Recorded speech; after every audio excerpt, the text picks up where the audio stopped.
Whoops. Forgot to open the camera there. That might be useful. And my background's a little messy. Yeah. Okay. It's a little better. So, welcome back. We are here every Sunday from 11:30 to 1:30 California time. Welcome all the beautiful people. So, let me know if you guys can hear me. Make sure we're starting off nice and good. Got my phone blowing up. Let's open up some comments, recent comments, see if we have anything interesting to address.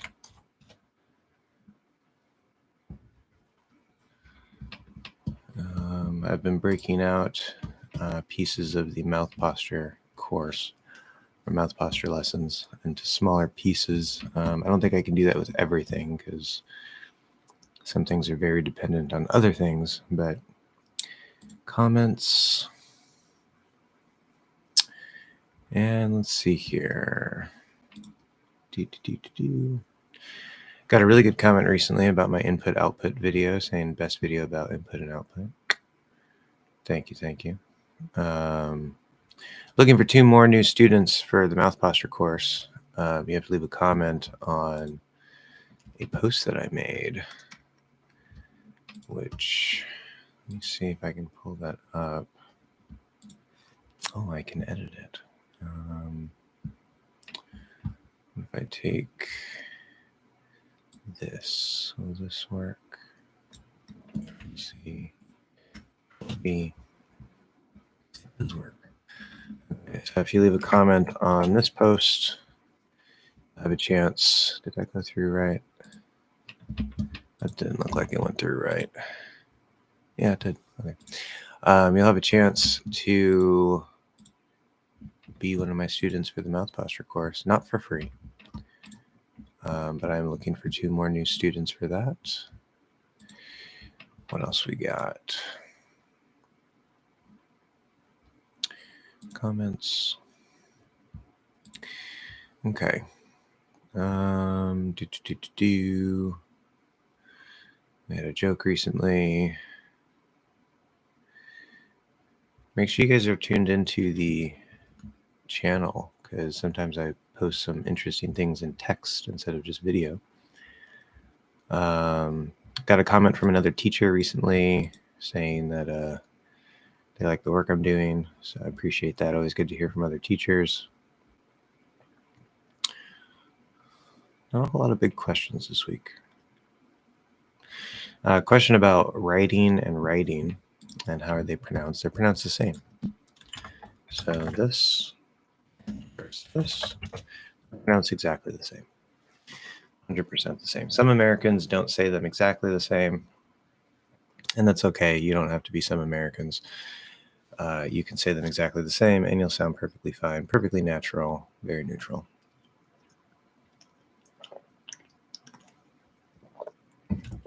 Okay, no comments yet. We got a couple of people in here, but no comments. Come on, guys. I need some questions. We're here to answer your questions and hang out. I need stuff to talk about. I'll take this off. It's kind of cold here, so that's why I'm all huddled up in warm clothing. One person asking about problems with the D sound. We can talk a little bit about that maybe if we don't have any other questions. So, the D sound. They're basically 4 Ds, a strong, weak. There's 2 weeks, 2 weak ones, which I count as the third. And then there's the stop. There's technically 2 types of stop. There's held and there's glottal, but I just grouped those under the same thing. So you could count it however you want, but there's basically 4 Ds. The reason why I count the second weak D as a separate thing is because it's the flap D. I call it the second weak D, in addition to calling it the flap D, because it fits on the range, the scale range, from more clearly enunciated to less clearly enunciated, which is another concept entirely that I've talked a little bit about before. But there's a strong D, like in, I don't know, dig, part of a stressed syllable. It could also be addition. It doesn't matter if there's two Ds, it's just spelling. You never hold a double consonant inside of a word like that. It's always just spelling. So addition, as start of a stressed syllable inside a word, that's fine. Commonly it'll be at the start of the word, but it does also exist inside the word. Weak D, normal weak D. If we do decide, okay, that first D is at the start of an unstressed syllable. Side is the stressed one, so it's just d, d, d, instead of d. Just don't push it out as much. Same position, same everything. It's up here, not touching the teeth. Very important. Do not touch the teeth. Not straight up, and you just kind of push it out lightly. That other D at the end of decide, fully enunciated, it would be another weak D. Decide. So that weak D can go at the end of words, as long as it doesn't link to a vowel or something. But the default normal thing to do at the end of a word would be to stop it. You could do a held stop, glottal stop. It doesn't matter. That's why I generally count them as one thing. Decide. So you go into the D, you either cut off or you just hold it for a second and let the sound kind of disappear. Then we, of course, we have the flap D, like in writing we were talking about. I did not spell that right. Writing. Or writing. Remember, there is no stop. There is no flap T. Flap T does not exist. Other teachers use the term flap T. Flap T does not exist because there is no T that flaps. If it's written with a T and it flaps, it is voiced. It becomes a D sound. Writing. That's why these sound the same. So those are basically the 4 Ds: strong, weak, the second weak, which is the flap, and then the stop, which could be glottal or held. We do have some special interesting cases like garden. Is at the start of an unstressed syllable. It is between two vowels, so we can flap it. That's the trigger for the flap. It has to be between two vowels and at the start of an unstressed syllable. Garden, you could do a weak D. Sounds a little clearer. Garden, you flap it. Or we have a special case here, just like in mountain, where we can stop that T in the middle. We can do the same thing here. Garden. Actually becomes a little bit more of what's called a nasal plosive, because you're holding the D and the N are in the same place. You're holding that position. You're not releasing the D. And so it does kind of stop for a second, and then the N gets pushed out. So that opens up and it creates a little plosive, like an explosive type sound. Guard. So I don't know if you can hear that, but we have some cases like that, but that's all just variation. Again, you can use 3 different types of Ds there, and it doesn't matter which one you use. So, and still no questions, guys. Come on. I know my explanations are just so riveting, and riveting means very... Here's riveting. To rivet has to do with, I think it's with steel, where you're like putting the bolts in steel or something. I don't know exactly what it is, but it has to do with like attaching things. So if something is riveting, that means like it's very engaging, very interesting, entertaining. You're really focused on it. So it's like you're stuck to that thing. So I know my explanations are very riveting, but let's get some questions in here. What is this? Is this important? Hold on. Oh, okay. No, it's not important. Go away. Anwat, welcome. First question of the day. I'm doing well. Hope you're doing well as well. Very busy, but doing well. Do you pronounce every sound? Okay, it might be a typo, but every sound. I know this is kind of confusing because we're talking about more than one sound, but every always uses singular, because every means each individual one, right? So you can say every sound or each sound.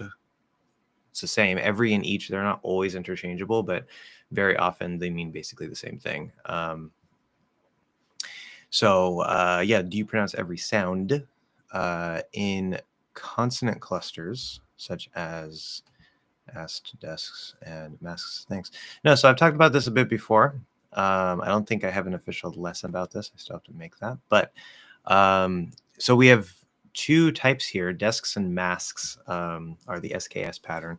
Asked is the SKT pattern, spelled ED. It's just a T sound. And there's a reason for that, which I can explain if you want me to explain it. I've explained that before as well. But this pattern, whether it's could be SKS or SPS, STS can also work in here, but it's a little bit different, a little bit weird. SKS, SPS, we can do what I like to call the half K or the half P. These are unofficial. I don't have them. I probably should have put them in the main lesson about like the K and the P and everything, but I didn't. When I go through the Vowel Master class, I'm going to be cutting out the different sounds from the master class and replacing the main lessons so that they're all updated and have the mouth posture built into them. So I'll include it in there. But the half K and half P, basically what you're doing is, let's talk about desks and masks first. If you fully enunciate, remember it's a range. It's a range. So the answer is yes and no. Yes and no. If you are fully enunciating, if you're saying the word more clearly, if you're pushing out the sounds so that it's clearer, or you're speaking really slowly and clearly, you're in this side of the range, which we don't normally spend our time here, but we'll dip down into there when needed and then come back into normal speed, normal range. But if you are more down here, yes, you would pronounce every sound. D, E, S, K, S, desks, desks, or masks, masks. Okay. Now that being said, we have an easier way to say this because this is it's not hard, but it's kind of a pain, right? That K, or maybe if it's a P, if it were wasps, for example. It can kind of be like, okay, well, we don't want to take the time to go all the way into the sound. We want to get a little lazy. We want to speak a little faster. So what we do instead, within normal range, you could still hit the K and the P on the slower end of normal. It's okay. But normally what we're going to do in that normal range of speed and clarity is we're not going to drop the K or the P if it's wasps. What we're going to do is we're going to go halfway into the sound. And so what that does is, let's say if it's desks, so the S is up here, the K is back here. So instead of going S, K, S, right? What we're going to do is we're going to go S, S, and we're going to hold the S the whole time. So we just keep that breath flowing.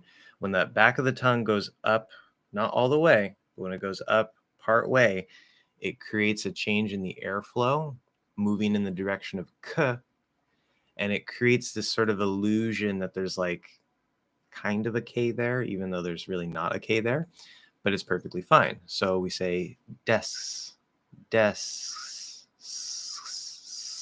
So I'm holding that S. I'm not moving the front of my tongue at all. It's just an S the whole time.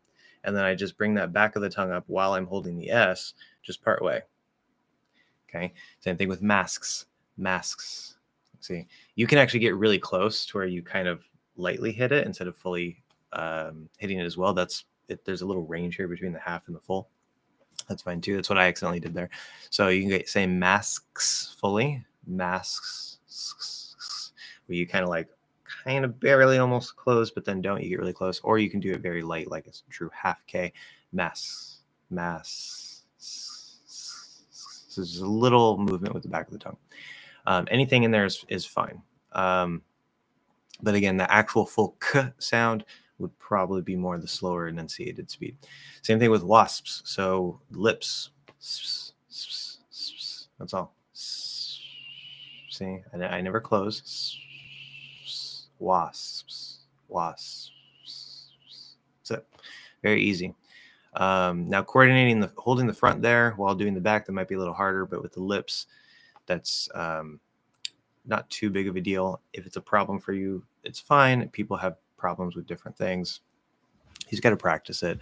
Now, as for the asked, this one, so we have the K and the T next to each other. And English, we do have cases where we have two stop sounds next to each other. By stop, I don't mean you're stopping it. I mean their physical creation of them, right? K is you have to stop the air and push it out. So it's a stop sound that can use the glottal stop. But English does have plenty of cases where there's two stop sounds next to each other, but we kind of don't like it. We like to try to avoid it if we can. And so, again, slower, more enunciated, you're going to hear everything asked. And that makes it sound very, very clear, makes it very nice and clear. It's past tense. You might have to push that K and T out sometimes to make it very clear. But usually what we're going to do in normal speech is we're actually going to drop the K, because if you drop the T, it's not past tense anymore, right? You just say ask. Okay, well, that's present tense. I ask him. Okay, now if you say I asked him, it turns into a little bit of a D because of the linking, but asked. Okay, so we drop the K in order to make it easier and faster to speak, and that would be perfectly fine. So same thing if you were to say masked, right, with an ed ending, somebody who is masked as an adjective, they're wearing a mask, it'd be the same thing, asked, masked. Okay, no problem. So it's going to sound exactly like this, asked. It's not informal or anything. It's just not clearly fully enunciated. It's normal range of speech. Okay, we have Andre in the chat. Welcome, Andre. Also, let me know if you have any follow-up questions, Anuat. But Andre, how do you pronounce these sounds? Okay, I'm glad you asked. Every once in a while, I get this question. All the same. If you ask me, if you want my advice, please ignore the IPA. Please ignore the IPA. Even if it is a useful tool, ultimately at the end of the day, it's a crutch that forces you to rely still more on your eyes instead of your ears. You want to rely on your ears, not your eyes.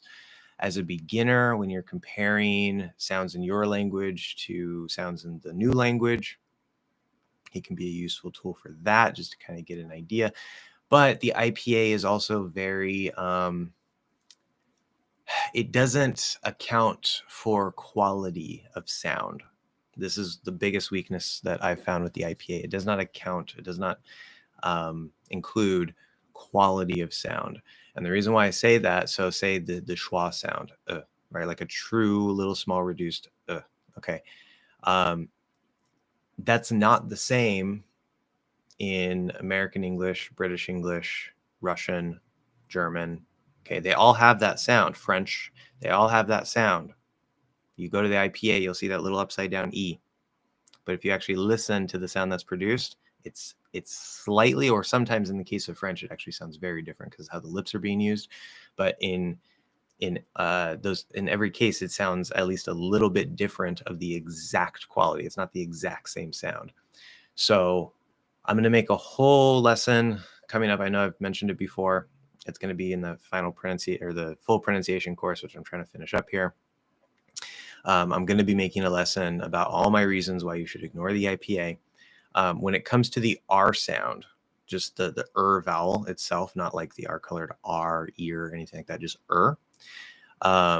which is the same as the consonant. Okay. Some Americans will maybe make them slightly differently. You don't have to. The vowel and the consonant are the same. It's just the vowel is maybe slightly longer compared to the consonant. Ignore all of those symbols. It's just That's it. It's just one sound. Okay. Doesn't matter what's before it. Doesn't matter what's after it. It's If you're speaking a little more faster, a little more lazily, you might not go fully into it, but you still need that same basic shape. So instead of a nice good you might get something like same basic sound. We won't even notice a difference. Okay. Is blah and blah the same sound? Notice that Elsa Speak, treat them differently. Yeah, that's another reason why I don't recommend Elsa Speak. I'm sure you probably saw my review about that, which it wasn't a fully in-depth review. I was focusing on the AI and how good the AI is. But I know that they use the IPA. And if I ever build a pronunciation trainer, which I do have free software that you can use for ear training, but doesn't have an AI or anything. Link to that should be in the description if you're curious. But what was I saying? Yeah, if I ever make an ear trainer that like has full AI and everything, I might include the IPA as simple reference, but even then, because there's problems with it, like it'd be hard to handle to do it well. So I would probably just not even include it at all. Of course, I have the English Hacks phonetic transcription method, which does just as good a job once you get used to the patterns that I use consistently every single time. It's a sort of a phonetic way to spell English using English instead of these strange symbols. There's also a link to that in the description somewhere. It should be on my download page, I think. Maybe. I don't know. It's somewhere in there. If it's not, let me know, because it should be. But yeah, you can use the IPA if you want. I know some people like it, and that's fine. I agree with, I don't know if you've heard of Idausa Ness. I've mentioned him several times.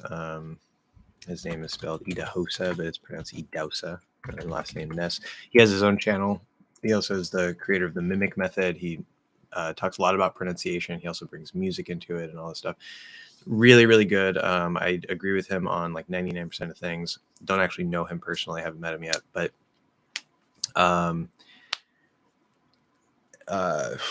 he seems to be a big fan of the IPA based on what I've seen. And that is probably like the single biggest disagreement I have with him is the IPA is just, because it doesn't give you the quality of the sound, it's not reliable. Overall, I think it does a good job for what it's trying to do, but it's not complete.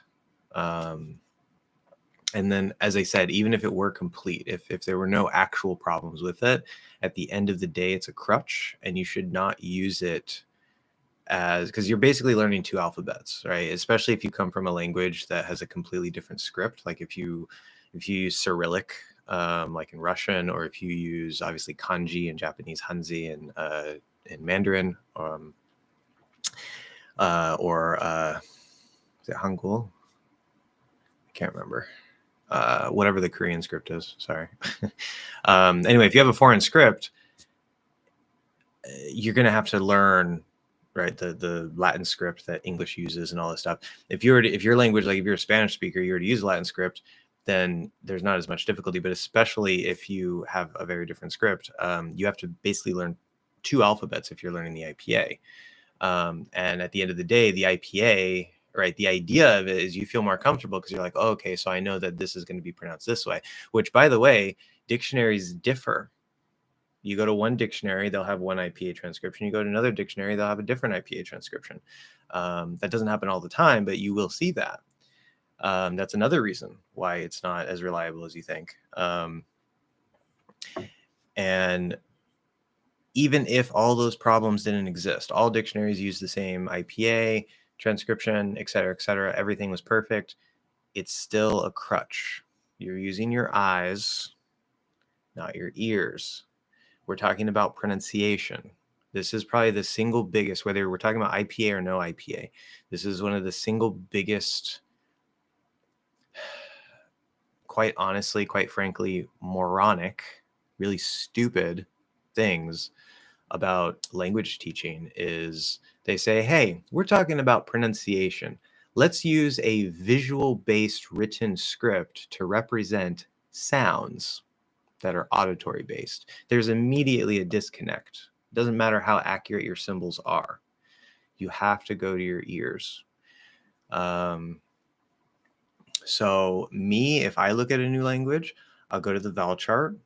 I'll look up the vowel chart. I'll look up maybe a table of all the sounds that will have the IPA symbols. I'll make a little mental note of symbols that are the same, that I'm already familiar with. Then I'll actually listen. I'll find sample words that use that sound, and I'll listen and see if it's the same quality. Because if I remember right, even between British and American English, the A sound uses the same IPA symbol. They are not the same sound. Okay, I wouldn't even say they're the same sound. They're definitely not the same quality, but I would say they're not even the same sound. They shouldn't even use the same symbol. Because the British one just sounds British. Like, it's very clearly British. Anyway, that's my little rant on the IPA for the day. I think you get the point. If you have any follow-up questions or you want to discuss that more, feel free. That's perfectly fine, but I'll move on for now. Hi from Taiwan. Well, welcome, James from Taiwan. Always good to see people from places that I don't usually see people from places from. I think that was grammatical. Yeah, I think I've had one or two people say they're from Taiwan, but I don't see that as much. So good. Got to represent Taiwan. Yeah, go Taiwan. My second time to join your live stream. Very good. Perfect. Well, welcome back. Let me know if you have questions. Anuwat, I have a problem when the word has R and L sound. Yeah, this is a problem. This is a common problem. Do you have any recommendations? Yes, I do have some recommendations, actually. The number one general basic recommendation is always the same. It doesn't matter what two sounds you're talking about. R is a particularly difficult sound by itself. L is a particularly difficult sound for many people by itself. And then some transitions are particularly difficult, like between R and L. But it doesn't matter what the first sound is. It doesn't matter what the second sound is. It doesn't matter what the transition between them is. It's the basic general thing that you always want to do, regardless.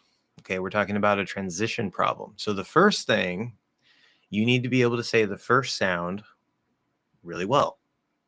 So if you don't have a good R, you shouldn't be trying to link it to anything. You shouldn't be trying to put it next to something. Perfect your R. Okay. If you're going for a native-like sound, you want to get that as perfect as possible. If you just want to be more clearly understood, you can get it good enough. I would recommend building the sounds into the mouth posture, which again, those lessons are going to be coming as I further build out the mouth posture stuff. Same thing with L. Okay, if you can't do a good L, which there's two L's, right? So you got to make sure you're using the right one. But if you can't do a good L sound by itself, or in words that don't have the R before it, since that's the problem here, then you need to get your L. Okay, now if you can do the R and you can do the L, great. Okay, you have the first piece. Now we say, okay, well, how do we transition? Well, number one, again, the mouth posture, super important here, especially if you want to sound like a native, super important. The mouth posture will help you so much. I cannot emphasize that enough. There's so many things that I'm learning about mouth posture and how everything in your vocal tract is so interconnected. The tongue is about 90% of it, yes, but even just the way you generally hold your mouth, like I like to use Spanish as an example because rolling your R, I can't even do it. I'm trying to use American posture. See if I can do this. I don't really do this in speech much. I mostly just sing in Spanish these days. Carro. I can't do it. Carro. Yeah. I can't do it on command. If I were singing a song, I could probably do it. But anyway, I've noticed that as I'm singing and I'm trying to adjust my posture as I'm doing it and I'm in the flow, it's so much easier to roll my R's, where that is one of the biggest problems for English speakers learning Spanish is trying to roll the R, like multiple taps. And it's effortless. Like the tongue just wants to do it if you have the right posture. So it goes the same depending on the posture of your language. You're coming to English, and specifically American English, which has a specific posture different than, say, British English, if you don't have enough space in the mouth, if you don't have that center of gravity that affects all the sounds, and you're trying to do a particular sound or a particular transition, which the center of gravity is going to affect not only the sound, but the transition between them, it's going to be extra difficult. Okay, I think this is one of the big missing links for a lot of you guys, where like you practice a sound so many times, you practice a transition so many times, and you just can't quite get it. Maybe you get better, but you can't quite get it. I'm 99% sure that it's probably a mouth posture problem. But the point here, regardless of mouth posture, once you have the first sound, once you have the second sound, you focus on how do you move between them. So you know where the first sound is, okay. Then you say, okay, well, where's the second sound? Where's my end point? Where am I trying to, I'm trying to start on the R and leave the R to go into the L. L. Okay. So Earl. Okay, so you figure out how does that feel to try to move from that R to that L. You break it down, you go slow. Okay, don't even worry about words yet. Focus on the transition between the sounds. There's sounds, and then there's the movement between sounds. That's its own little thing. Okay, so then when you say something like properly, early, you don't even have to do the whole word, right? You start bringing in sounds around it, maybe pearly, pearl, pearly. And if you try to say it and you notice, hey, my transition went way off, I didn't get into that L right, or maybe like I went early or something like that. You did something weird. Don't just keep repeating it, right? You have to pay close attention. This is why mouth posture phase 0 has nothing to do with the sounds. It's all about moving the tongue and the throat, but especially the tongue, front of the tongue, middle of the tongue, back of the tongue in different directions independently without the rest of the tongue moving, because you need that control, you need that awareness so that you can actually not only hit the sounds, but be able to manipulate your tongue, move your tongue in a way that will move from one sound to the other sound accurately.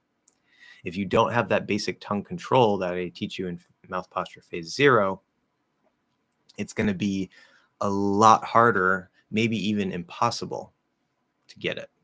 Okay. So if nothing else, like the mouth posture phase 0 lesson, if there were, now, yes, I made it, I'm biased, sure.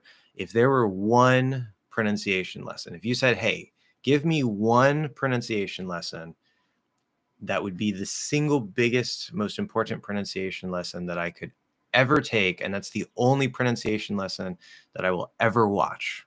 Okay, you just want one good pronunciation lesson to help you with all of your English, with all of the rest of your pronunciation, that you're not going to watch any videos. You're just going to try it, figure it out yourself.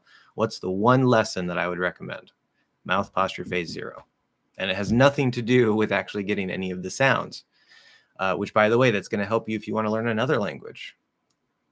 This is mouth posture phase 0. The mouth posture phase 0 lesson is, we would say, language agnostic, meaning it doesn't apply to any particular language. It applies to all languages. It's about basic tongue control and awareness, basic throat control and awareness, getting that so that you can then go into whatever sounds you're having trouble with, whatever transitions you're having trouble with, whether you use mouth posture or not. You can ignore the mouth posture idea if you want. That phase 0 lesson is going to give you the tools that you need and these skills that you need to solve these problems. Okay, so if you haven't watched the entire, I know it's long, if you haven't watched the entire mouth posture phase 0 lesson, you haven't tried to pass the checkpoints for each exercise, then you're basically wasting your time trying to go from R to L. In my opinion, you're wasting your time. At the end of the day, there is no actual complete waste of time, but you're spinning your wheels. You're using a lot of energy because you're trying to get something without having the tools to do it. It's like you have a nail. You have to nail something into the wall, but you don't have a hammer, so you're trying to use your hand to hit the nail into the wall. Mouth posture phase 0 is the hammer. Okay. So anyway, you get the point. You get the point. Now for, so in the case of properly, we were talking about R to L, but you also mentioned really and library, which don't have the R and L next to each other. That's going to be hard. Even for us natives, we can get kind of tongue-tied when there's R's and L's close to each other like that. So it's a normal, just like physiological problem. Obviously, we can usually say those words perfectly fine. So you should be able to do it, more often than not. But in cases like that, now it's not necessarily a direct transition problem. It's a proximity problem. So again, I would go back to make sure you can do the R well, make sure you can do the L well. But again, mouth posture, because now you're going from to E to ul. You can practice that transition as well. Now it's a 3-sound transition. You're just adding a sound between. Or in library, right? You have a little I but So you have 4-sound transition there. But the mouth posture itself that we start building in phase 1, getting that center of gravity, and then building the sounds from that center of gravity, which we're going to do in phase 2 in the master classes for the vowels and consonants, that is going to anchor all the sounds into a center of gravity that will then make everything easier to do. So that would be my biggest recommendation for that. But if you either want to ignore mouth posture or you just want to jump in now, then I would recommend focusing on that transition between all the sounds instead of just the R and the L. And yeah. Okay. Now we got some questions going. Very nice. Got some new people in the chat. Welcome. I think I said it's Anderson backwards. I want to say Nosredna. Yeah, Nosredna. Jonathan, Finn, it's Kyoto. Welcome, everybody. Okay, so I'm going to continue where I was, back with Andre. Is long I sound like a diphthong, which starts as a short I, after which the tongue goes up? Okay, fantastic question, Andre. You're bringing up all the excellent questions of things that I recommend you ignore. So you're doing very fantastic here. I love it. So we talked about the IPA, right? This isn't the IPA, obviously. I have a little lesson in the full pronunciation course playlist where it's called, I think it's called Forget This, Long Vowels and Short Vowels or something like that.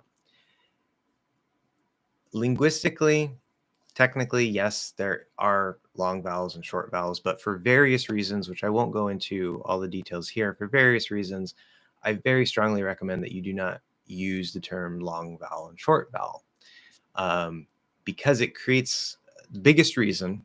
There's also a stress-based reason. It can mislead you on stress patterns. But the biggest reason is that what we call the long I is I, right? That's the sound I. It's a diphthong. Okay. And then the short I is I. It's a monophthong. Mono means one, so di means two. I, we're starting in one position, ending in a different position, so it's long compared to I, which is just one sound, same starting point, same ending point. So it's short, right? There's no movement between sounds. However, the length of the sound is exactly the same. Okay, that's one big reason I recommend that you ignore that concept, because there's no difference in the length of the sound, the actual length in real speech. If you have I or I in an unstressed syllable, it's going to be short and quiet.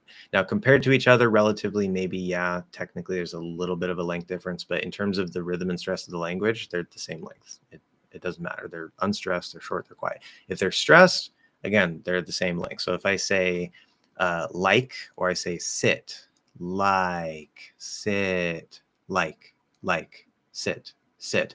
I can say them slowly, I can say them fast. They take about the same amount of time. Okay.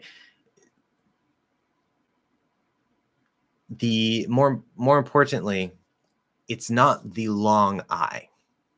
It's the sound I. Okay. If we were to get really accurate, short I would be I. It's just a short pronounced version of I. And then long I would be I. That would be reality. That's not the way linguists use the terms, but that would be reality. So the sound I is the sound I. It has nothing to do with I, and I has nothing to do with I. They're two completely separate sounds. The only thing in English, at least, that ties them together in some way is that they both are commonly written with the letter I, and the name of the letter is I. We don't call it the letter I. That's just the name of the letter in English. But the I sound and the I sound are two completely separate sounds. You want to separate out sounds, focus on your ears. Don't worry about your eyes as much. Don't worry about terminology and labels like this, long versus short. It's a bunch of nonsense, okay? To answer your question directly,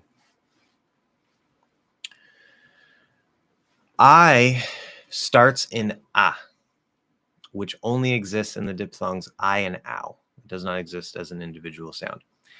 It ends, okay, the I diphthong ends in the sound I, which is the short I, okay? It sounds kind of like E, but if I go all the way up into E, it would be I. Okay, it's too far. If I go I, okay? So I'm writing that I sound. Very loud plane going over. I don't know if you guys can still hear me clearly. It's probably going to get louder.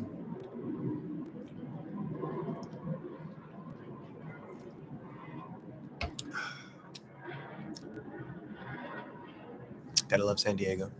I think you guys can still hear me. So the answer to your question would be no.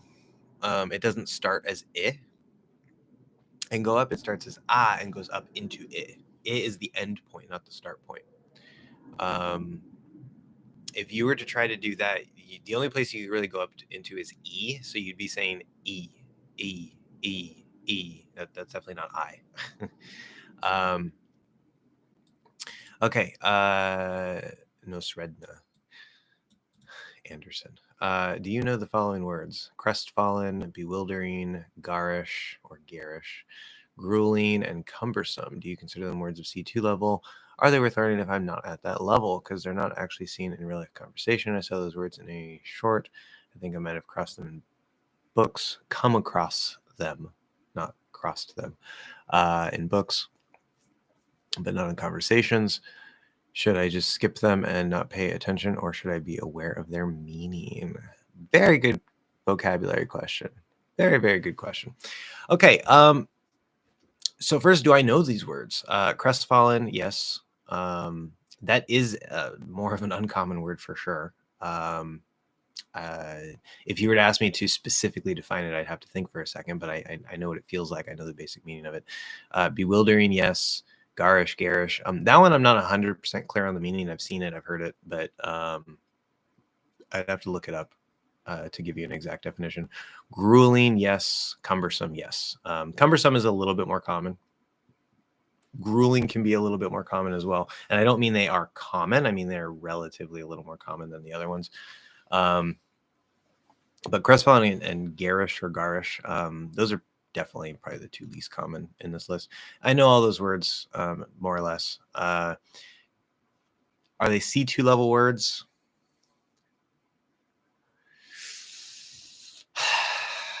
Crestfallen, garish or garish, probably bewildering, yes.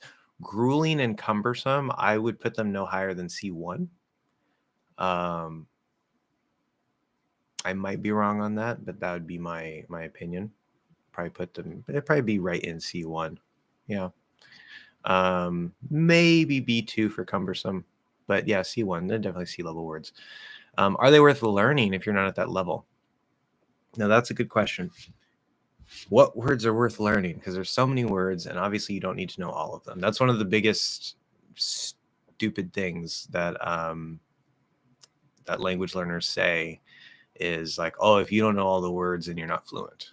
It's like, do you know all the words in your native language? No, especially not if you're an English speaker. I don't know probably half the words in the English language because there's just so many of them. And obviously your passive vocabulary is always larger than your active vocabulary, even in your native language. So there are many, many, many words that I will understand, or that I'll at the very least, I'll have an idea of what they mean if I see them or hear them, that I would never use. They would probably never come up in my mind when I'm speaking. So that's natural. That's not just a language learning thing. That's just a language thing, even in your native language.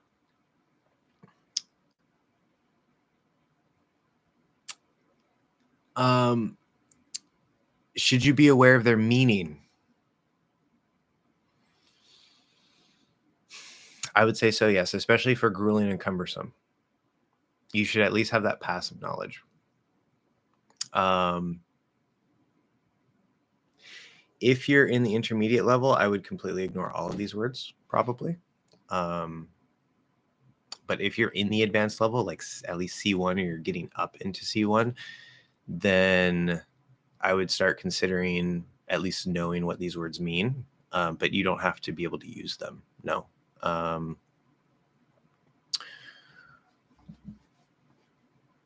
Yeah. So it's and there's never just one answer. Like what words are worth learning? Well, if you're a beginner versus intermediate versus advanced, that answer changes. And there's different types of words. There's personally relevant words. So if you are not a blogger, I'm taking this example from Benny Lewis, the Irish polyglot, because I remember he was talking about learning personal vocabulary as a beginner to start talking about yourself. And blogger is a word that he would learn because he was a blogger at the time. I don't know if he's still continuing his blog. I know he has other people working for him now and stuff, but he had his Fluent in 3 Months blog that he was writing on. And so that's a word that describes him. That's, a basic word that he needs for himself. Now, if you're not a blogger, you don't, read blogs or anything like that, that word is completely irrelevant to you. And it's not a word that you may never need to know it. You should probably understand it at the very least at some point. Maybe if you're C1, C2, yeah, if you want to talk about blogs or something, you'll need that word. But as a beginner, you definitely would never need that word unless you're a blogger. So there's a personal element to what words are worth learning, and then there's a level element to what words are worth learning. When you get to the C2 level,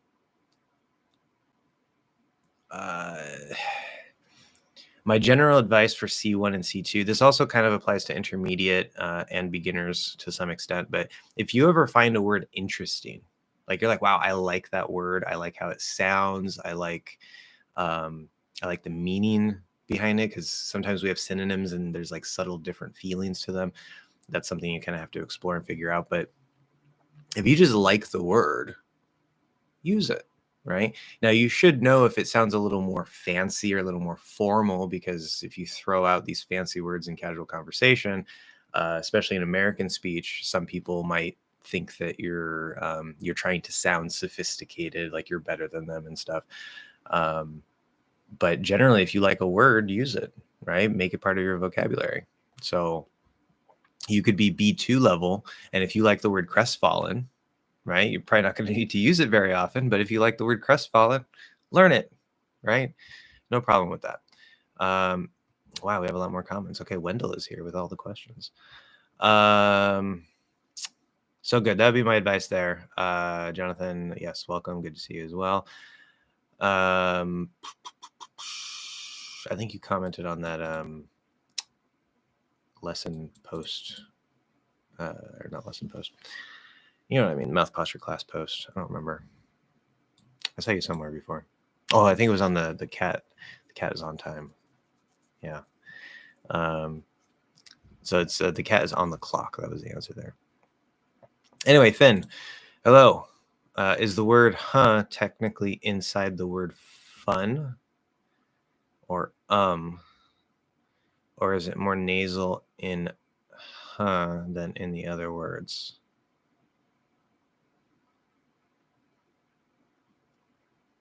I don't know why you're bringing up that doesn't make any sense. Maybe because you're targeting the N and M. I'm thinking, because like when we say fun, you can say, well, there's a little bit of breath there, but no, not at all. I mean, the vowel is in there. Yeah, it's the same vowel sound, but there's no H in fun. And there's no H in so no, it wouldn't apply. Is huh more nasal? Huh. You can get a little extra nasality in HUD. I don't think it really matters that much, but it's not really supposed to be nasal. It's Kyoto. Welcome, welcome. Can you talk about the TH sound after N? I often hear natives, S there, Z sound, S written. I often hear natives drop the TH sound after N, after the N sound. Like in the phrase, this and that becomes this and... So this actually, it does not have a Z sound. I know this can be confusing because is spelled with an S, it's a Z sound. This is spelled with an S and it's an S sound. Focus on the ears, right? Always, always ears. But yeah, this and that. Thank you for your videos. No problem. So I've talked, I have several lessons on the TH, including the dental T and D variation and the full range of the TH sound. And in one of those lessons, I think it was the dental one, I talked about the TH and N linking. Now, it's very important to note that there's a difference between, so TH after an N. Okay, there's a difference going from N to TH. I'm not typing the right things. N to TH versus TH to N. You're going to have two different effects. Obviously, the order is different. Your question is about the TH and after the N, so we're going to focus on that. Notice I just said focus on that, focus on that, focus on that. How am I doing that? How am I doing that? Doing that, that. Remember the ing, you can say in instead of ing. Doing that. How am I doing that? Okay, so when you have N plus TH between two words, like in that, even doing that, if you do the added ing, not ring, that has to be ng. If you're adding ing to a verb like doing, you can say e plus n. And you can get the same type of linking. This is one reason why I teach you guys, or I recommend that you do it that way or something similar to that, because it helps with some of the linking. What happens, so we have the TH, in this case, it's a voice TH. And if we clearly enunciate, remember, there's a range. There's always a range. There's not just one answer. There's actually three different types, three different levels of American English speech. And I think this generally kind of applies across languages, but American English maybe is a little bit special, a little bit extra here. If you are slowly speaking, you're enunciating more, maybe you're emphasizing, you might dip down into here, or maybe you're, you know, like if I were to speak like this and try to say everything very clearly, which is not the normal way I speak, but I might have a reason to do that, then everything is going to be more clearly enunciated. A lot of the linking rules are actually going to break. They're not going to apply anymore because you're more clearly pronouncing every sound. So if I say in that, okay, I could even do that like I just did. I'm very clearly enunciating. I'm putting a little space between them, in that. Okay. Or in that, okay. Now that's still clearly enunciated. I'm going, I'm sliding my tongue to here. Okay, you don't have to put your tongue between for the TH. I've talked about that before. You just have to be back here. In that. Okay, you hear both sounds. The N and the TH, you just slide into that TH position, push that out, and then go into the A, or whatever the next sound is. That is the clearer way. And it can always come out that way. It's possible. Okay, the clear, fully enunciated version of a word or a sound is always possible that it might come out that way, even in the flow of normal speech. But normally what's going to happen in this flow of normal speech, the third one, by the way, is really fast, messy speech that is kind of its own little world. We're not going to care too much about that. But in the flow of normal speech, there's a little bit of a slower end, a little bit of a faster end. We spend most of our time in here. This is where most of those linking rules and stuff exist, including this one. And what's going to happen if you go from an N to a TH? So we have a variation of the THs, which is the quote unquote dental T and D. And I'm not going to go into all the details here. I've talked about this before. I have a lesson about this. You can go watch the lesson. But basically, the normal T and D is up here. We don't touch the teeth. T, D. A very common replacement for the THs, if it's a voiceless TH, T. If it's a voiced TH, D. Right? T is voiceless, D is voiced. You don't have to actually be on the teeth. It doesn't matter, but it has to be flatter than the normal T and D up here. A native speaker is going to interpret that as a TH because a dental T and a dental D does not exist in English. This is a very common thing. You'll hear it on the news. You'll hear it everywhere. It's not informal. It's just a very, very common replacement for the TH sounds that most natives aren't even aware that they do. And when you ask them about it, they'll tell you that they made a TH sound. They don't even hear it. Okay. That helps us with linking. Now, when we're linking, we also get the opportunity for a dental N. This is the only time the dental N really exists. Okay. Normally the T, D, and N are up here. No touching the teeth. T, D, N. Okay. When we link these, so we know that we can do that dental T or D variation of the TH. In this case, it's that, which is voiced. So we get a dental D, that. So you just hear flat, you push it out, that. Any native, the ears of any native speaker who is an American will hear a TH sound. They will interpret that as a TH sound. Now you're already there. So instead of doing in that, why would you move it, right? You just put the N here. There is technically a very slight difference in sound of an N here versus here. We won't notice it, okay? Especially in the flow of normal speech. We're not going to hear it.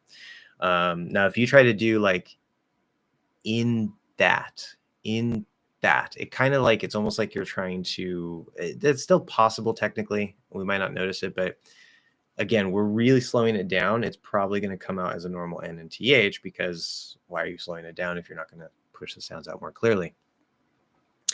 So you can put the N here. And then there's a little extra trick. So there's two things you can do. You can put the N here and push out that dental D and go straight into the A. So in that, this, oh, well, I'll come back to yours in a second, but in that, or if it's specifically a voiced TH, meaning a dental D, okay, you can't do this with the voiceless TH or a dental T. It's not going to work. But if it's a voiced TH / dental D, you can actually drop it and just do the N. In that.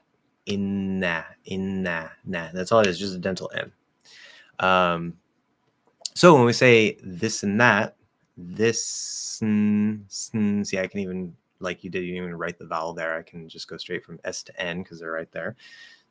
Except instead of doing sn, I'm doing sn. I'm just pushing it forward a little bit to get a little flatter, a little bit more dental.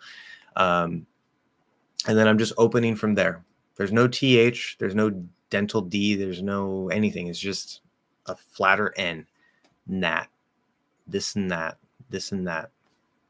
Right? Or like I said earlier, doing that. Doing. I'm trying to push it out a little bit so you can see it, but doing that. That's all it is.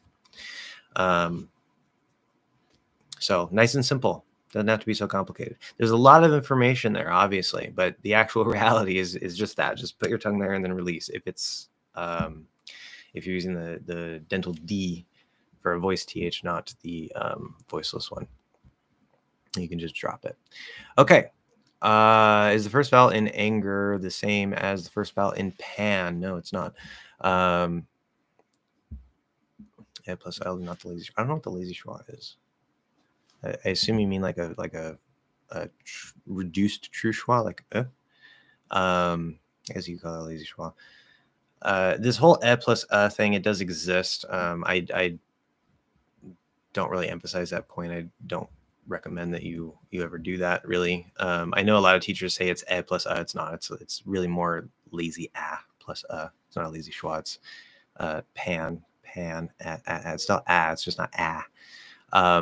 With anger, So there are the traditional way, which I think a lot of British people still speak this way. It is the same sound. It's ah, at least the British version. Some Americans will use that as well. They'll say like anger. However, many Americans, I don't know if this is more of a West Coast thing, but I know that there's also people not from the West Coast who do this as well. There's a change that happened for ah before specifically, that back, what I call the back end. And there could be a K after it too. So it could be anger, bank, tank, thank. I don't know, hanger. Trying to push out that go a little bit for clarity, but hanger, etc. You get the point. It could be or unk. As long as you have that there, that ah actually is pronounced by many people as a. It turns into the a diphthong, anger. They don't drop it. The end becomes a dental N instead. So instead of touching the roof of the mouth, it touches the teeth. Yeah, see, it's much better explanation. I wanted to give all the reasons for that because that's how I like to approach things. But yes, that's the answer. Good job, Ben. I don't know how to say that. Shouk. Sorry, I'm probably saying that horribly. But hi, yes, welcome. Let me know if you have questions. Sorry, it took me a second. I'm trying to go through the list here. Anuat again. Yes, R sound is hard for me. It's hard for a lot of people. It's one of the biggest problems because my native language pronounces the R sound. You either say pronounces R with or pronounces the R sound because it's the sound. If you don't use the word sound, you can just say pronounces R with blah, blah, blah, blah, blah. So otherwise, you need the word the if you're using sound. Pronounces the R sound with the tip of the tongue touching the alveolar ridge. Yeah, that's a common problem. One thing that I would note here, this is kind of splitting hairs, but I do think that it's still conceptually useful.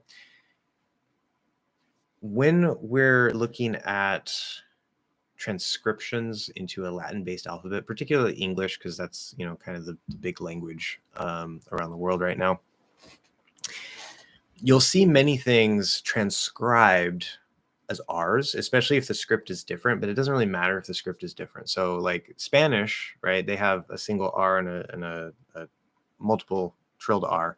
The multiple trill is usually written with 2 R's unless it's at the start of a word. That's all Spanish stuff. You don't have to care. But they use the same letter, R. Okay. Now, to a Spanish speaker's mind, that symbol, this character right here, whether it's this or this, capital or lowercase, to a Spanish speaker, that is not the sound That has no connection to the sound It's the sound either r or r. Okay. To an English speaker, that symbol represents the sound To a Japanese speaker, when they learn what's called Romaji, the Latin transcription of Japanese, we use that letter R for, say, like the word roku, which I'm saying that very English accent way, but they don't have the Spanish R, they don't have the English R. They have what's commonly described as sort of a combination between like a D and an L. And sometimes they'll even produce a straight L sound and not hear it because there is no L sound in Japanese. So they'll say like loku, and they don't even notice that they're saying L. But anyway, it's kind of like ro, something sort of like that. Roku. So, and then you have the German R or the French R, which tend to be German, I think, is a little bit more back here. French is a little bit more up here. I could be wrong on that. I'm not a master of those yet. But all these very different sounds using the same letter, same transcription. Now, obviously, they're very different sounds. And again, this is where we're kind of splitting hairs. Maybe it doesn't matter. But I think conceptually, don't think of, obviously within English, is the R sound, right? We call it the R sound. But when you're thinking of the R in your language and the R in English, it might help not to think of them as R sounds.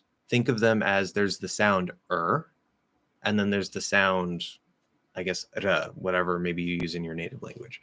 And think of them as the sounds that they are, not the symbol that represents them. That sometimes kind of helps the brain. Something weird kind of sometimes happens when you make that distinction, and it can actually make it kind of easier to make them in a weird way. So I would recommend that. Again, we're always going back to the sounds themselves rather than the symbols that represent them. Use your ears, not your eyes. So just a little idea, piece of advice. Just realized I was doing the opposite. This with an S and these with a Z. Yeah, so this has an S and these has a Z. That is correct. So I don't know what the problem is there.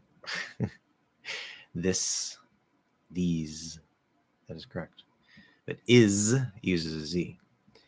Wendell, is it fine to keep the Z voice sound? Well, Z is voiced. You basically, there's no reason to say Z voice. Maybe you mean like the voice of the Z without devoicing it. Yeah, so it's okay to keep the voice of the Z sound without devoicing it in the S of the word pencils. Okay, so basically, can you basically just do a Z, like a complete Z at the end of the word pencils? Pencils. Yes. If you spend a little extra time there, it's going to sound like you're enunciating or that you're emphasizing. So there's a little trap there. There's a little trick. You can't try to make sure that it's a clear Z, because it might stand out. And then it sounds like you're emphasizing pencils compared to pencil, singular. But as long as you can keep that Z sound within the same relative length of all the sounds in the flow of the word, there's nothing wrong with that. Again, my opinion is, which my opinion might change, I don't know. My opinion, how it has been and how it is now, is that I don't think you need to use the partial. Remember, it's partial end of word devoicing, not full. You don't want to say pencils. That's wrong. You don't have to use the partial end of word devoicing to sound natural, but you got to keep everything balanced.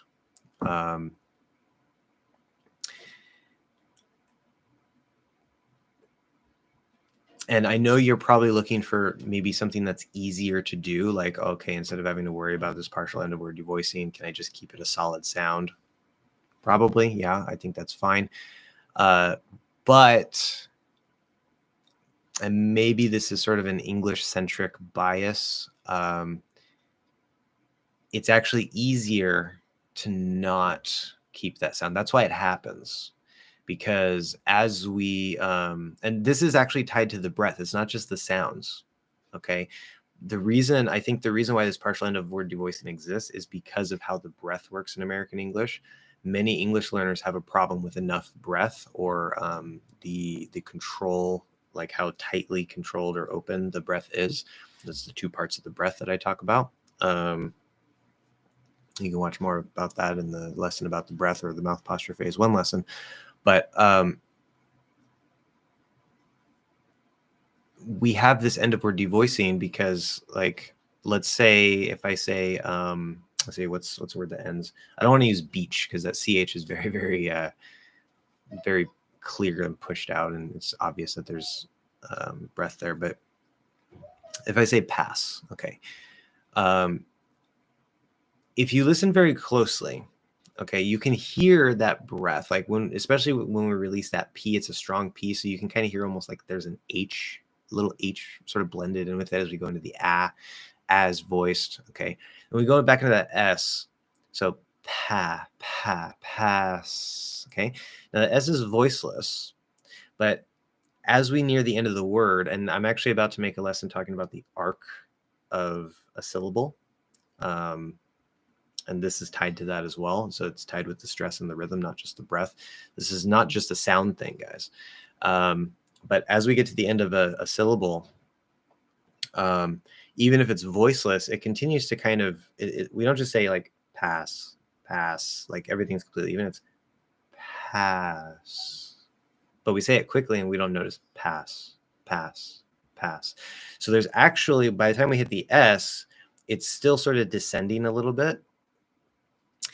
And you can't really tell because S is already voiceless, right?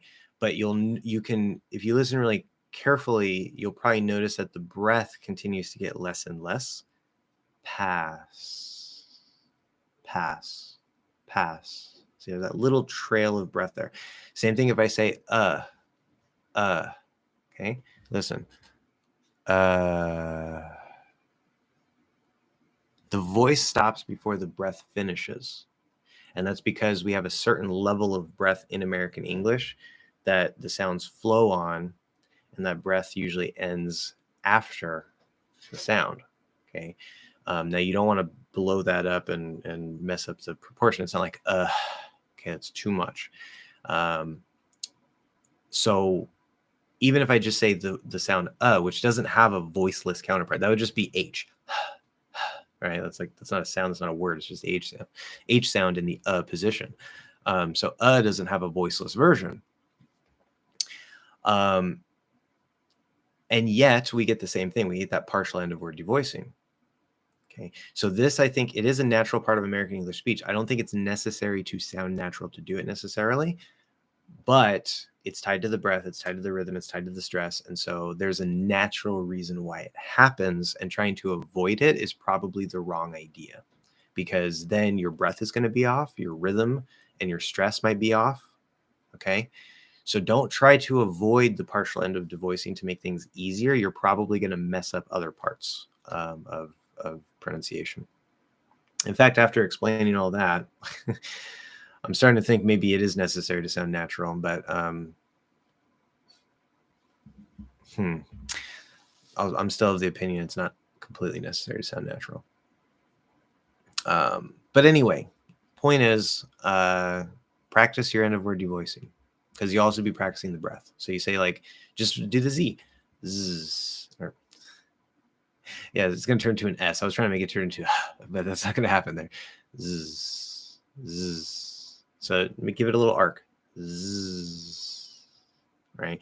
Don't immediately change it to an S. Like, let it kind of fall down a little bit and then let it trail off as a little S. Zzz, zzz. In the partial end of word devoicing, of course, we're inverting that. You want a little bit of that Z, and then it can change to an S. So then you practice that. Zzz, zzz, zzz, zzz, zzz.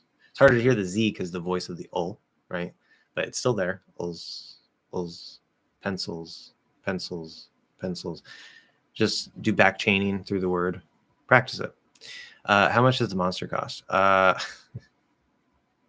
a good question. I don't pay too much attention. I think another like 2 for $4.50, but I usually buy them one at a time because I'm trying not to drink them. I still continue to drink them, but I feel like if I buy one at a time and make it more expensive for myself, it subconsciously makes me want to try to buy less. Buy fewer, buy less. I think for one,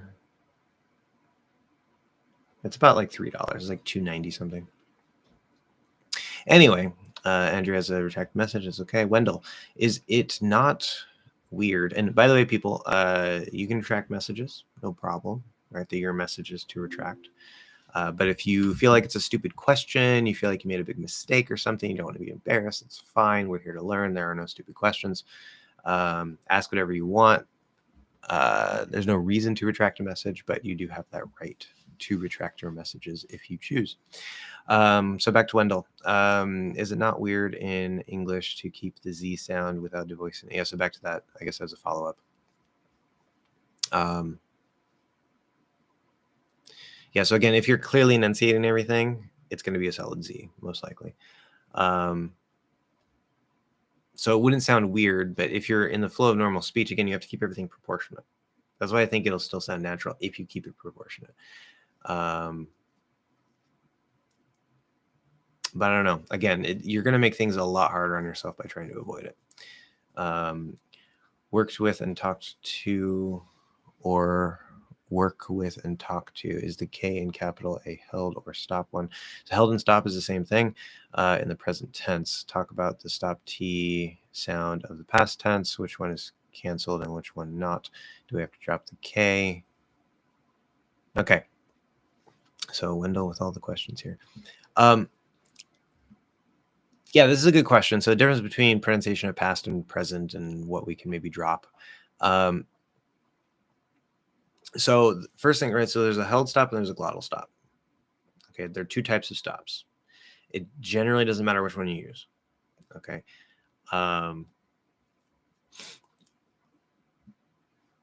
If we say present tense, work with. So the K and the W, they can kind of overlap and you'll get a little linking there. Right, like question. So that's fine. Work with. So you want to make sure that W is coming out before or as you release the K, not like work with, work. See, it's already there. Work with. So that's that. Talk to. Okay, so here we have a stop sound and a stop sound, the K and the T. Talk to. What we do when we have two stop sounds together like that between words, we stop the first one, we push out the second one. I mean, the second one's going to be pushed out anyway. So the T is going to be a T there no matter what. But if you're fully enunciating again, you could say talk to and give a little weak K and then say the T. But in the flow of normal speech, if you're not trying to make it particularly clear, you're just speaking and you say, I'll talk to him. Talk to. You still get maybe a little bit of release of the K because the T is up here, but it's probably going to be sort of stopped. It's still there. So it's fine. Okay. Then we go past tense. So fully enunciated, worked with. That can actually change into a weak D. It's okay, just because of the W. That's its own other little detail we don't worry about. But worked with, that's fine. We'll keep it a T. And then talk to, not talk to. So what I'm doing there, there's not really necessarily a difference in the sound. It's more kind of like the length. But instead of doing talk to, I'm doing talk, and then I'm closing the T, releasing the K while that T is held. So we get sort of a longer pause in the sound, and then I release the T. Now that's not necessarily as clear as me pushing out, making it clear past tense, talked to. That would be super, super clear. And we might do that to clarify. This is a good example of a case where we might drop into that more slow, clearly enunciated speech in order to clarify that it's past tense. It's a common thing that we might do there, but it's not required. You can just kind of hold that stop longer, but you still have to make sure that you're transitioning inside your mouth while you have that pause, because you need to release that T. You don't want to release from the K to the T. You need to already be in the T when that pause is done. Otherwise, it's going to sound like you're releasing the K and you just sort of said present tense really long. Talk to. There's a little difference there.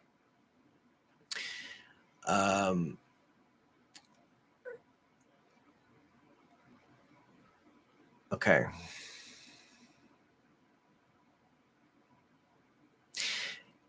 Yeah. So based on your question, right? So is it held or stop? Okay. So going back to like work with, I was saying quick, because they can overlap. Can you stop the K there? Can you say work with? I'll work with him. It's possible, especially in a bit faster speech, like nearing the faster end of normal into really fast speech. But K and W, they go very well together. They flow very well together. So remember, I said before in the lesson about the K that the default thing that a K would do at the end of a word would be it would stop, right? The P, the T, the K, they would stop at the end of a word. They don't necessarily have to. You can always kind of push them out as a weak version, but that's sort of the default thing. Work. Okay, talk, work, talk. No big deal. But remember, things are dependent on what's around them. So if there's something that it can link to, okay, if I say talk about, that K wants to link to that talk about. It's going to be a weak K still. Talk about. But you're not going to say talk about. That makes it harder to speak. So you are going to lightly release that K into the In this case, K, W, again, they can overlap very nicely. So we do get a little release of that K to get qu. Okay. Yeah.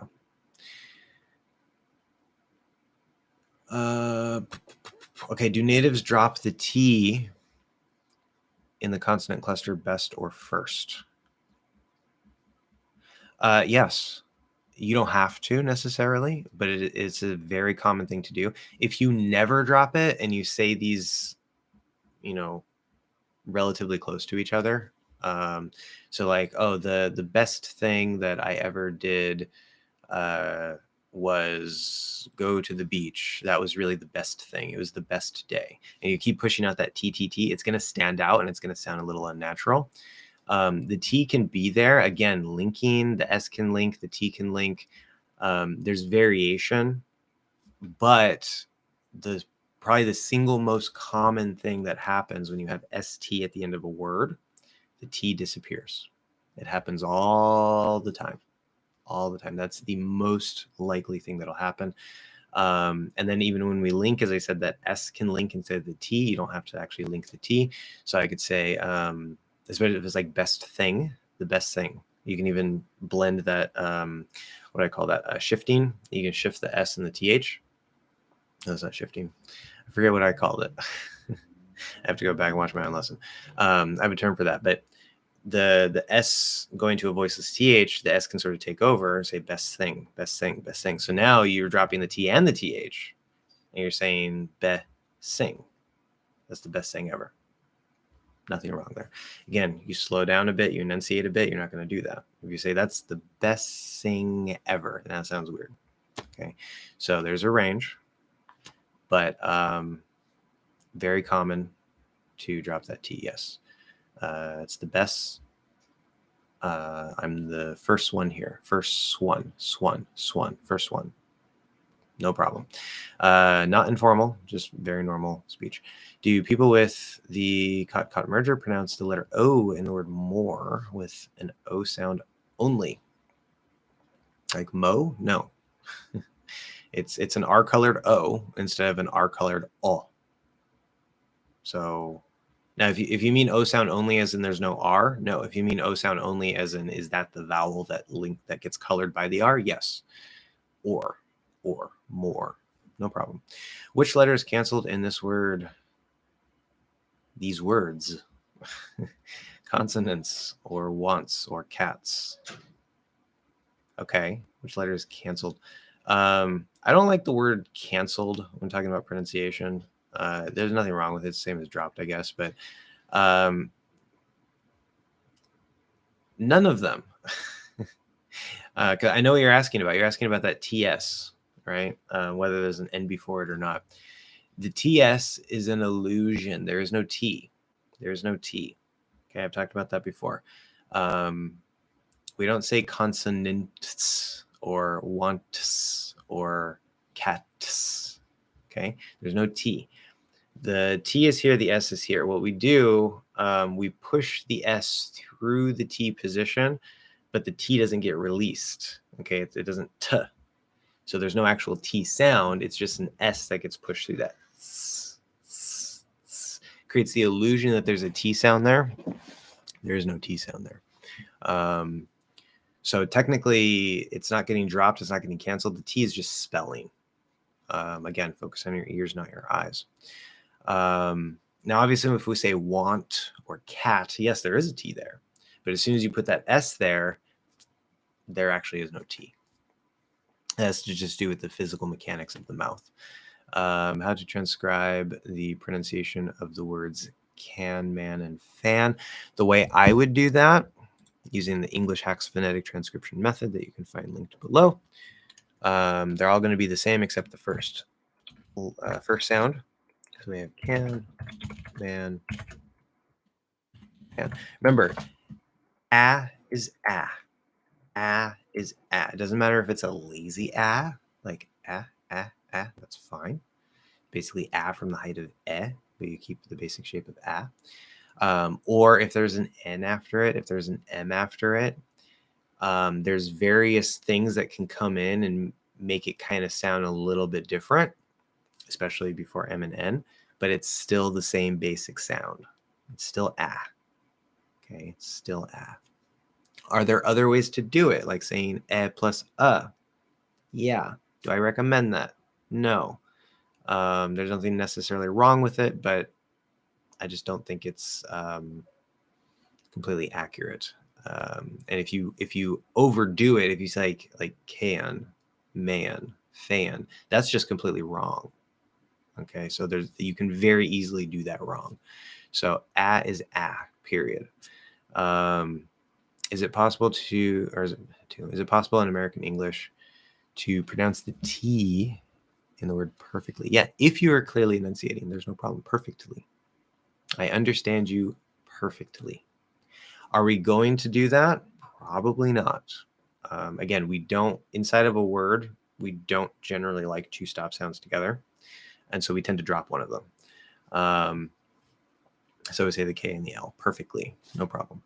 What about the word absolutely? Is the T stopped or held? Good question. So if you are clearly enunciating, you can push out the T. Okay, it's always possible. Always possible. Sometimes it can come out that way as well. Absolutely. Absolutely. Is it going to happen? Likely, no. It's not likely that it's going to happen that way. Maybe if you're in that slower enunciated pronunciation. But even then, for this particular thing, even in that slower range, the T here probably is going to stay as a stop. Now remember, you're saying stopped and held. Held is a type of stop. There's glottal stop and held stop. It doesn't matter which one you use usually. So you're basically saying, is it stopped or stopped? Absolutely. We're probably going to do a glottal stop. It's just the easiest, quickest thing to do here. Lootly. So you ooh, stop it, push out the L. Ootly. Absolutely. You can do a held T. Absolutely. Lootly. Absolutely. Lootly. Gives it a little bit of a different sound. Doesn't really matter. You can use either one. But we're probably going to use the glottal because it's a little bit easier. Sorry, didn't mean to compare these sounds, short I and long I, but to compare sounds in words. Got it. Okay, so you're using the IPA symbols. This is another reason why I don't like the IPA, because then it ends up confusing things with actual English letters.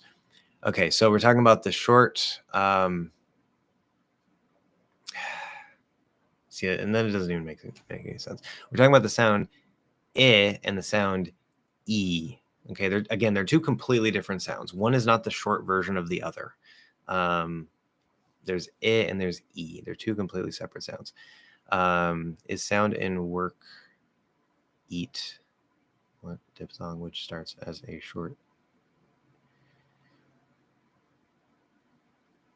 That doesn't make any sense. Oh, the word. Okay, not work. Is the sound in the word eat a diphthong which starts as no? E is E. It's just a single sound. It's just E.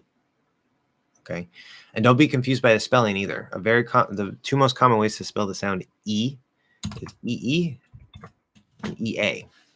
Sometimes you'll see it spelled with the letter I. That happens sometimes. There's almost always an exception to every spelling rule in English. But most commonly, EE and EA are going to be pronounced E. It's not longer or anything. It's just E. Okay. Sometimes you also see it written just with the letter E, like in the word be, me, he. Some common words that use that. She. So again, focus on the ears. But no, that is in neither of those. It is I, eat is E. Neither of those are diphthongs in any way. There's no movement at all, except when you're going from the sound to the T. That's when it moves. Okay, where are we? A little bit behind. More behind than I thought. It's 12:59. We have about a half hour left. Keep that in mind, guys. Half hour left. The H there was so you could understand how the word was pronounced. because some things sometimes go over your head. Some things go over. Wrong placement of view. I asked you if the vowel in huh is the exact same in words like one, which I said yes. It's the same vowel sound. Yes, there's no difference.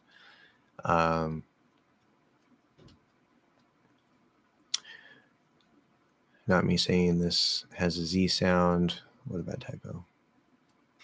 Okay. That also happens with the N plus Z and S sound. You've talked about it before. For example, I can't think of an example of that off the top of my head. If you can give me an example of that, then maybe. If I talked about it before, I guess so. I'm thinking of N plus TH. N plus Z. I don't think so. I must have been talking about something slightly different. Yeah, if you can give me an example, we'll like, especially if it's an example that I use specifically. Jonathan, in some, so you see what I just did there? We're talking about how, like, in wants or cats, the T is an illusion. What did I just say? I said in some, because the N and the T share the same position. It's exactly the same sound between in some and wants or cats. Okay, I'm pushing that S through that position. In some. It's exactly the same. That's why the T is an illusion. There's no T here, right? Okay. Focus on listening. Essentially, yes. Input is always first. Input is always primary. That doesn't mean that you can't jump into output as soon as possible. That creates a little bit more of an output based approach. But even if it's just hearing one sound and then trying to repeat it versus hearing one sound many times before you try to repeat it, the many times of the input is more of an input based approach. The getting a little input and then trying to use it is an output based approach. But the input always comes first, because if you don't get the input, you don't know what you're supposed to do. Right? You don't know what sound to make. You don't know what word to say. So you always have to, that little bit of input is always primary. When we're talking about pronunciation, of course, yes, listening a lot, but also ear training. Your ears are your tools for input with the spoken language. Your eyes are your tools for input for the written language, which is something else. It's not the spoken language. We want to separate those. Obviously, they're connected in some way, but we're talking about pronunciation. We want to ignore the script. Okay, whether it's IPA, not IPA, ignore the script.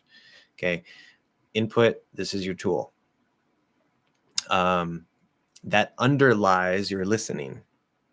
Okay, so if you're learning to play the piano, right?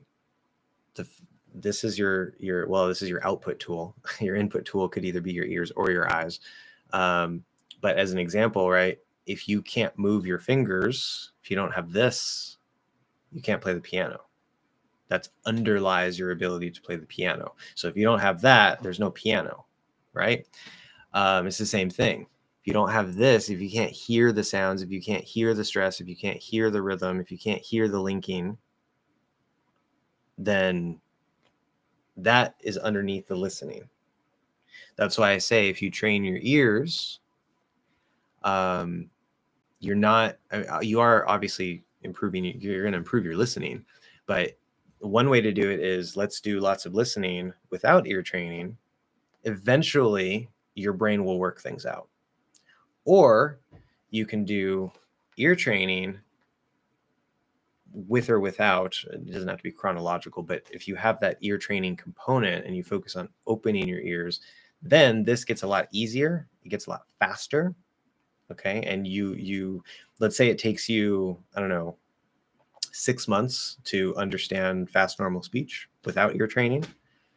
Do ear training for, I don't know, a month or two if you're doing the right things consistently and putting in a lot of work. Depending on your native language, there's lots of elements for how long it might take, but let's just say a month ear training. that 6 months that it took you without the ear training might go down to 1, 2, 3 months, right? So it's a force multiplier because you're actually training your tool to perceive what is actually being produced, and that allows you to actually pick up the flow of speech faster and more easily. But it's complex. There's lots of pieces, we know. Ear training always underlies it all, though. Welcome, David. If you used the Spanish R in pero, I said that so horribly, in a word like petty, do you hear a noticeable difference, or do they sound the same? Little typo there. Note, I mean the less pronounced R. Yeah, of course, the single trill R, single tap R. I'm not a native of Spanish, so I cannot answer this accurately. My traditional answer, which I guess this is still my answer. I have a little nuance to it now, but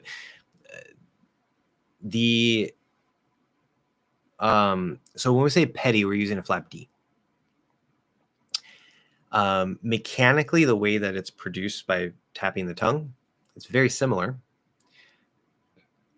But it seems to me that the single tap R in Spanish and the flap D in English, although the mechanics are roughly the same, the sounds aren't exactly the same.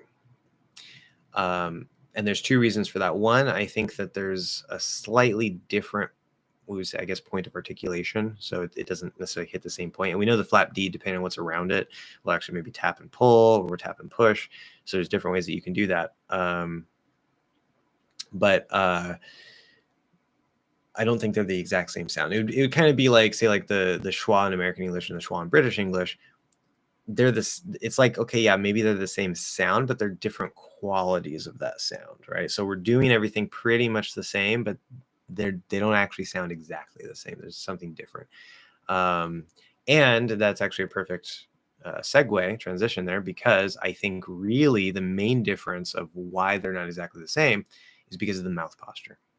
Always going back to that mouth posture, because that's why the British English, or at least part of the reason why the British English and the American English don't sound exactly the same, and that's because proper British English posture, a little more closed, maybe pushed forward a little bit more, and so they get something maybe a little, instead of they'll get something more like So when they say I don't know, beta.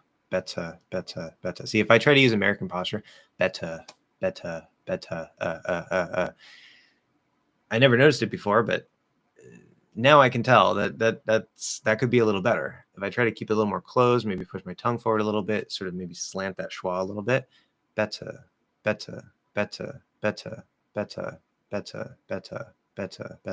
So, and there's variation. I'm not a native speaker of British English, but there's a difference there. The way you hold your mouth affects the sounds. The center of gravity affects the sounds. So we can't talk about sounds in isolation. So the short answer to your question, they sound very, very similar, but they're not the same. They're not the same sound. Is there a noticeable difference? That's a little hard to say. It's kind of hard to notice, maybe. But I would definitely not say that they're the same. Slavic language, kind of like Polish. I went to tag you know myself. Nice.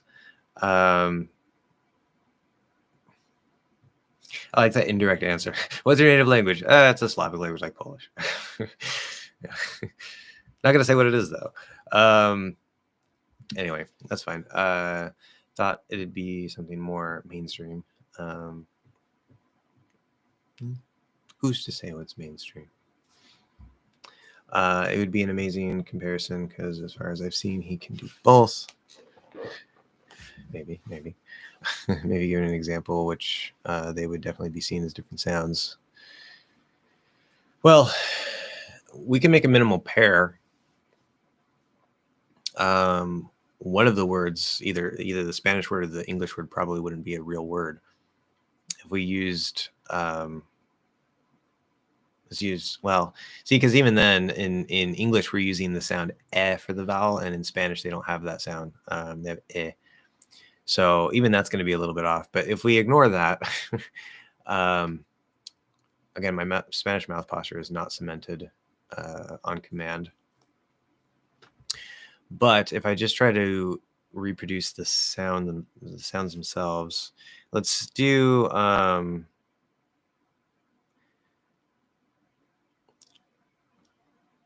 in all reality, again, since I said I'm not a native Spanish speaker and I haven't mastered the posture on command yet, my Spanish R, single tap R, is probably a flap D.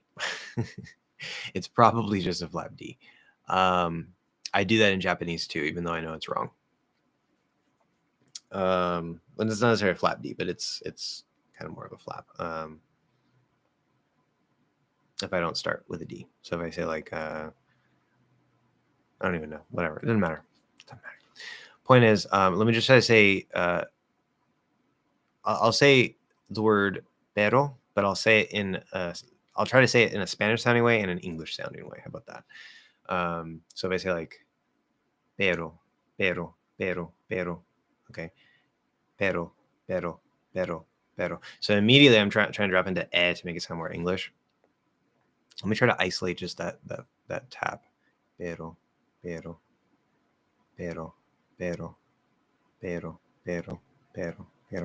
Yeah, I mean, I'm doing basically the same thing. I'm not the best person to ask here because I haven't mastered that posture. There is a difference, though. There's a difference. I might not make the difference yet.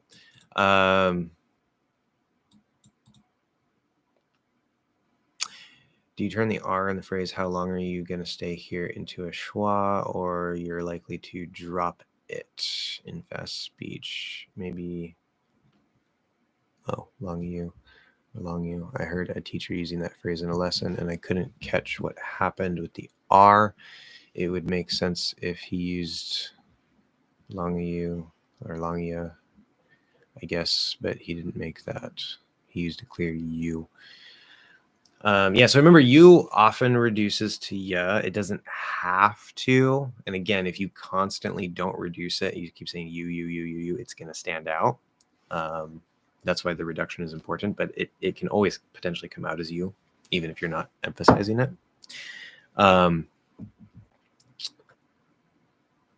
Well, there's a couple things we could do here. So the first thing, I've mentioned this before. I don't have an actual lesson on it, but remember that is an R. M is special because it's only for I. So if there's no I before, you're not going to contract M. You're not going to say M. But when we use is an R, whether that's you are, we are, they are, or it is, he is, she is, you can contract that with more than just the pronoun. Okay, now we don't usually write it. Maybe if it's contracted with, if it's is contracted with a noun, like cat is being written as cats. Now, obviously, that can mean possessive. So if I say the cat's toy, apostrophe S, or if I say the cat's sitting, I can write apostrophe S. We don't tend to write this in the plural. That looks really weird in writing, but we will say that the cats are sitting. Okay, normal pronunciation. And it doesn't have to be with nouns. It could be with pretty much anything. So long is an adjective. How longer. So it sounds exactly like more longer in pronunciation. If we were to write it, which we wouldn't, maybe informally you could do this, but this looks weird in writing. But that's what we say, longer. How long are you going to stay? How long are you going to stay? So that's one common way that we'll do it. Maybe you didn't hear the R, or R can reduce all the way to a schwa. That is definitely possible, especially in faster speech. How long you? Long yeah. And then because we have that Y, especially if we reduce U to ya, there's another schwa, and so that R being reduced to a schwa can kind of get lost. Makes it really hard to hear, but it could be there. Yeah, how long are you going to stay? How long are you going to stay here? How long are you going to stay here? How long are you going to stay here? Also works. Can we drop it? How long are you going to stay here? How long are you going to stay here? Yes, but it sounds a little more informal. Because I think there's actually there's a specific rule about that where you can drop. What was it? Was it dropping the subject? I think it was dropping the subject. I think that was the verb. But yeah, if you drop the like to be, which you can't always do this, but if you drop like to be or to do as a helping verb, in this case, are is actually the main verb, so it's a little weird. But like if I say, instead of like, are we there yet? Like say we're in the car, right? You're driving and I want to know if we're there yet. Instead of saying, are we there yet? I can say, we there yet? Sounds a little more informal. I'm not saying are, just we there yet? Now you wouldn't say, are there yet? You're not going to drop the subject in that case. So based on that, we can actually apply this here in faster speech. Even in slower speech, again, it's definitely going to sound informal. If you're speaking fast enough to where that is already kind of hard to hear, it probably won't sound less, I don't want to say less formal. It'll still sound very neutral, standard politeness, nothing special. If you're slowing it down and it's clear that you're dropping are, you say like, how long you going to stay here? Definitely sounds more informal. So yeah, most commonly, especially if you're not trying to sound more informal, but most commonly, it's either going to be reduced to or I think even more, the most common thing is it's just going to be changed into and then if we're speaking faster, it will tend to kind of, that will change into but I think the in normal speed speech is probably the most common, but they're both fine. Okay. I want to be like all the iconic Latinas and Brazilian models in here. Yeah. Good. Lessen the effects versus lessen the effects. Lessen the effects. I'm going to lessen the effects. You lessen the effects. I'm pretty sure it's supposed to be ED for lessened. But yeah, they can sound exactly the same. And because they can sound exactly the same, again, if you're using that dental variation of the TH, because they can sound exactly the same, this is another good case where if we wanted to make sure that it was clear as past tense, we would push out that D. So that lessened the effects, and we're probably going to go the, and probably just do a regular TH. But they can sound the same, yes. It's not a problem.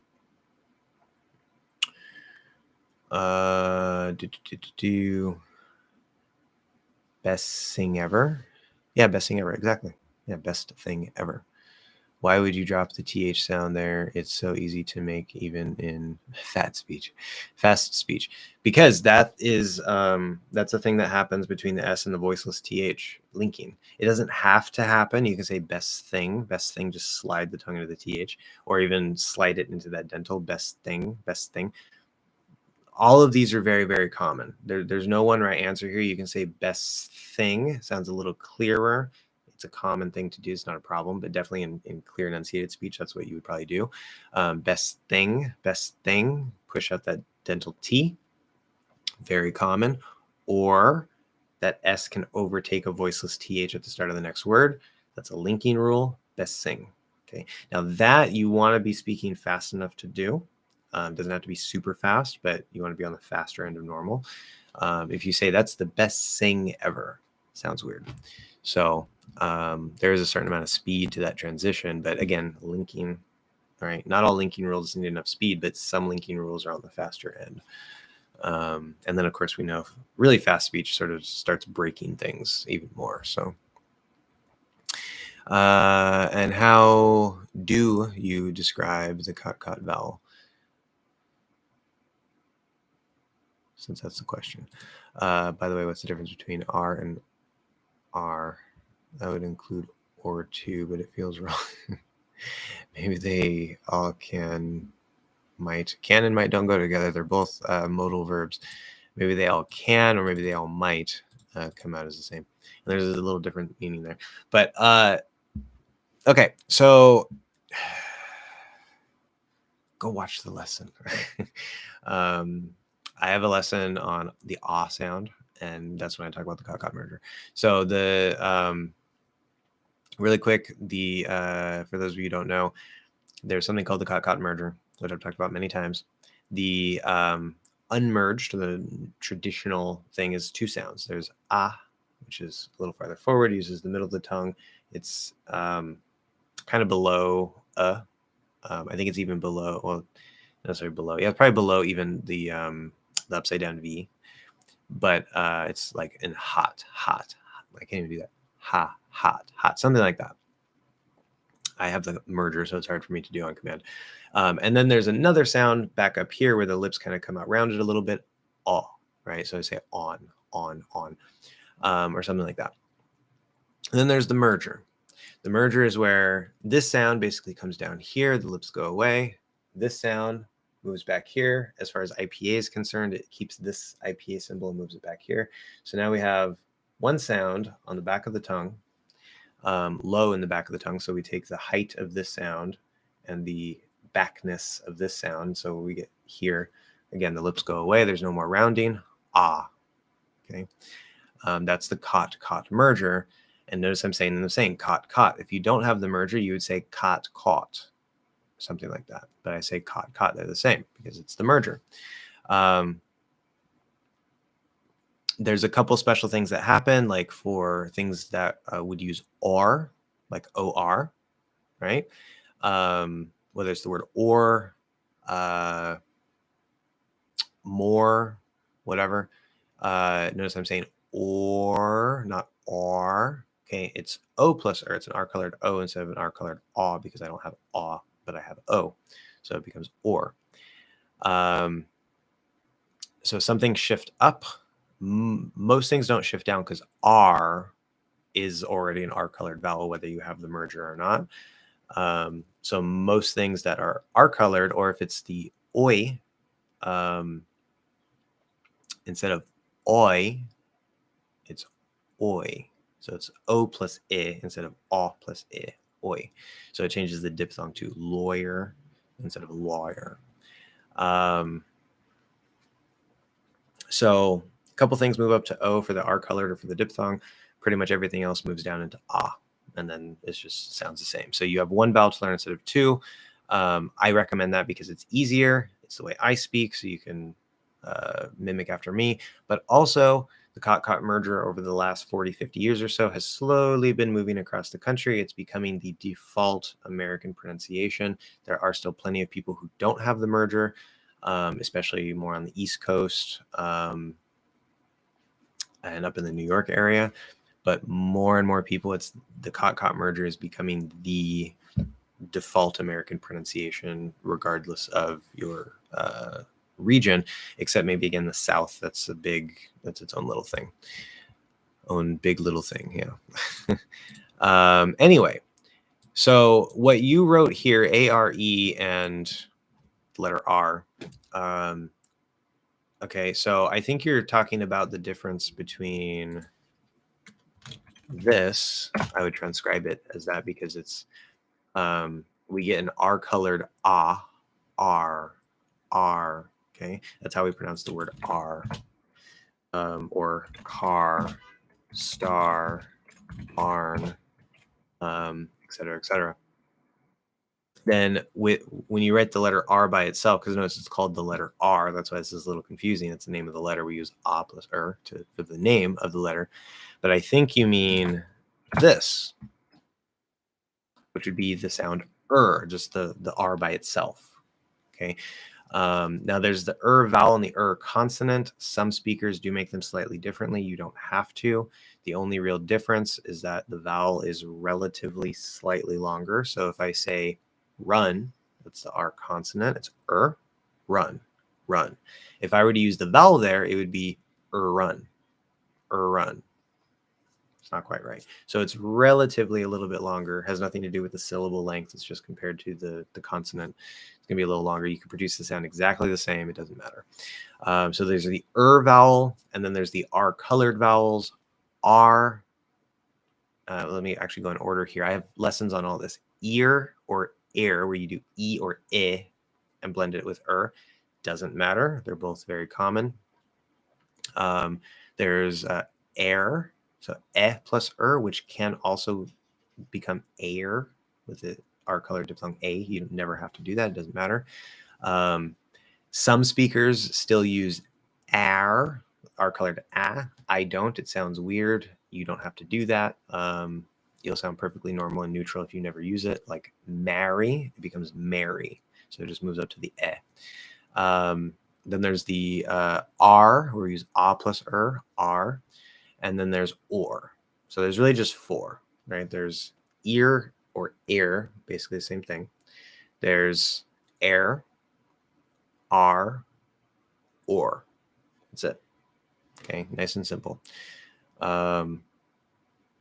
So itself is not R colored. It's the R sound itself. And then when you combine it, I always want to do that.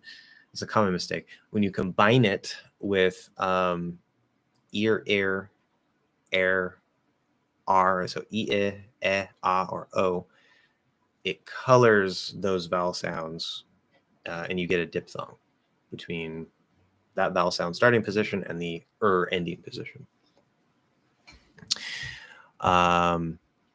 And then there's a whole big mess here for spelling patterns and all this stuff. Usually ER, IR, UR spelling are just going to be pronounced There are exceptions to that, but they're usually just pronounced So you definitely cannot trust the spelling for these.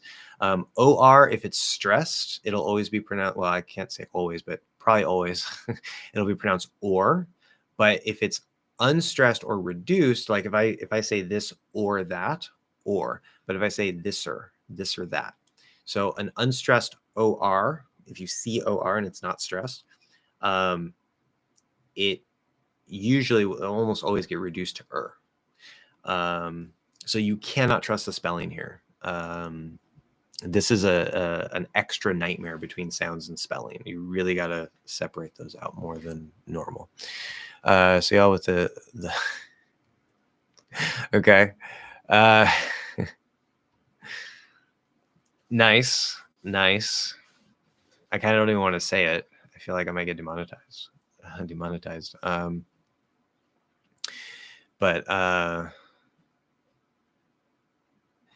Yeah, there's also the L colored vowels. So there's only 4 R colored vowels that you need to make. But all vowels, all monophthong, which there's also the let's see, air. Yeah, with the R colored diphthongs, you never have to make them because you can always put like a small Y or a small W in between the vowel and the But for all monophthongs, right, and all diphthongs, A, I, ow, oi, there's an L colored version where we go into that dark L, what I call the half L vowel, so call. 2 things there. One, you never have to do an L colored It does exist in some dialects, but you never have to do it. It's just just that the dark L itself. But yes, the vowel that we would use in all, call, ball, stall, tall, etc., it starts in ah and immediately shifts into ol. So there is no like owl or all or something. It's just all. Very good. Yeah. There might be some of those that shifted up to the O and get pronounced as ol. But generally it should be ah. The point is that there's no ah and aw anymore. It's just ah, or maybe in some cases it could become o because that's the other place that it went. Thanks so much. You're welcome. Yeah, I know. It's a clever one.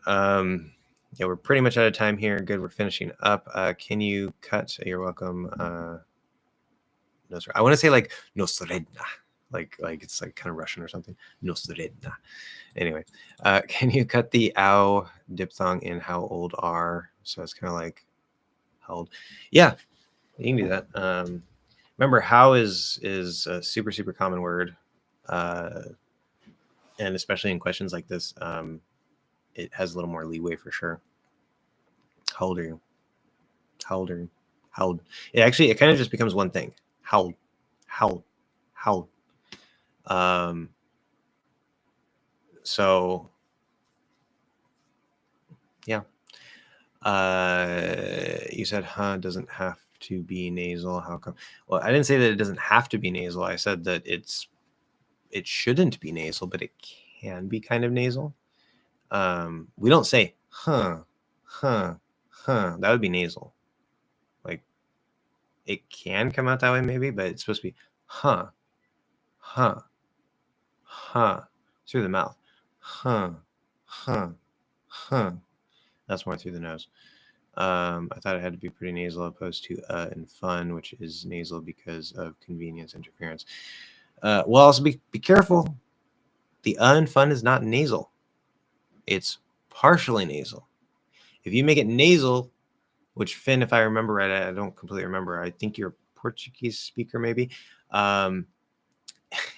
If you make any vowel before N or M, we'll just say N. If you make any vowel before N completely nasal, you're not going to sound right. Okay. What we were talking about before with the nasalizing vowels, like in don't or whatever, that's a special case. But in actual like normal words, if I were to nasalize and fun like completely, fun, it was really fun. Like this is going to sound weird to most speakers, but if that speaker is at all familiar with Portuguese, they might suspect that you're a Portuguese speaker because that's a common thing that Portuguese speakers do. So it's very, very lightly partially nasal. That flap isn't completely closed. It's a little more open than normal compared to if I just do if I say fun. There's a little bit of nasal there, but it's not fun. No. And then there's no reason to nasalize because there's no N after it, there's no M, there's nothing to nasalize. Like, why would you nasalize it? So we can get a little lazy with it because it's just kind of like, you can kind of come through the nose a little bit more just because of why and where we use it. We might be kind of relaxed there or whatever. But it's supposed to come through the mouth. I didn't know that. Okay. Yeah, so be careful with that. Slightly nasal because, okay, good. So you did catch that. So I went and explained that for nothing, but now everybody knows. Good. Do you pronounce lol as, there you go. Yeah. So lol as lol, or do you say L or L? Yeah. So, LOL. For me, notice I said lol. I read it phonetically. That's what I've always done. I hear people pronouncing lol, which to me was always very strange, but we know that L or the O by itself with no silent letters in English spelling patterns more commonly, like usually represents ah instead of O. Where if you have a silent letter like a silent A or maybe a silent E at the end, then it becomes an O sound, right? Like lone or bone. So it makes sense that people would see LOL and say ah, because that's a common spelling pattern, lol. To me, it was always kind of weird because I always read it lol for whatever reason, because I'm weird. I don't usually say LOL in my head. If I'm reading it, my thoughts might say LOL, or if I'm typing it, I might say LOL. But in actual speech, like I don't really use it too much in speech, but if I do, I'll probably say lol. Yeah. That's just what I like to do. But a lot of people say lol. I mean, it's laugh out loud. So you're supposed to laugh, right? It's a text abbreviation to tell the person that you are laughing because they can't hear you. You're not supposed to actually say LOL or lol or lol. But of course we can too. There's a subtle thing there where instead of actually laughing, you're kind of saying, it's like you're saying, oh, that's kind of funny. But instead of saying that phrase, you're just saying lol. Right? Because it's not enough to actually make you laugh out loud. Yes, you're welcome, David. You have a great week as well. Greetings from Honduras. Yes, Alan Miranda. Unfortunately, Alan, you got here at the end. We're actually a little over time. But yes, greetings. Glad to see somebody from, we would say in English, Honduras. They say it a little differently. Glad to see somebody from Honduras here. Very nice. Very nice. Always like to see where people are from. So unfortunately, I won't be able to answer any of your questions, but if you come next time, we're here every week, every Sunday from 11:30 a.m. to 1:30 p.m.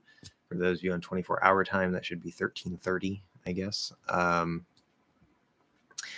California time. California time.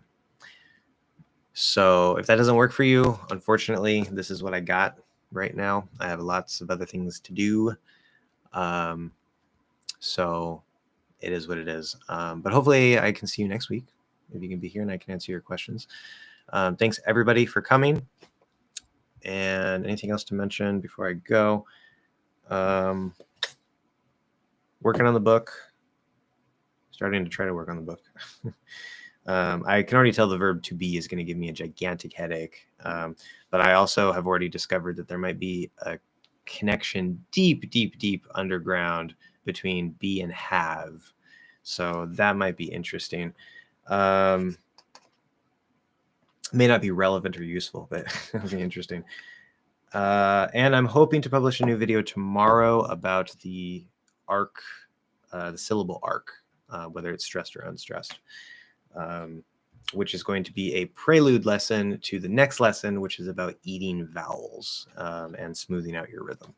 So we got some stress and rhythm lessons coming. And then, of course, I have some couple other topics to talk about. The IPA lesson will be coming as well, why I don't recommend the IPA. So hopefully tomorrow night, the syllable arc lesson will be live. Thank you guys very much. See you next week and have a good time until then.